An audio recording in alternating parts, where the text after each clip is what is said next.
Already బహిరంగ ప్రకటన చేశాడు, నేను ఒంటరిగా వస్తాను, ఒంటరిగా వెళ్తానని. అతను చూశారు, ఖచ్చితంగా కుట్ర చేసి ప్రాణాలు తీశారు దుర్మార్గులు.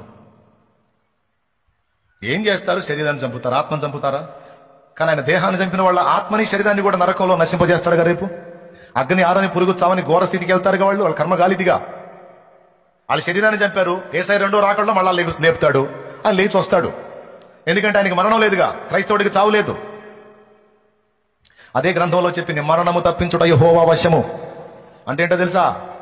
రెండవ మరణములోనికి పోకుండా కాపాడుట నా దేవుడికి చేతను. మొదటి మరణం నుంచి తప్పించగలడు, రెండవ మరణం నుంచి కూడా కాలం సంపూర్తి అయినప్పుడు అప్పగిస్తాడు. తర్వాత మహిమ శరీరం ఇచ్చి మళ్ళా తిరిగి లేపుతాడు. ఇప్పుడు మరణం నుంచి తిరిగి లేపినప్పుడు అది చావు కిందకి వచ్చిందా, నిద్ర కిందకి వచ్చిందా?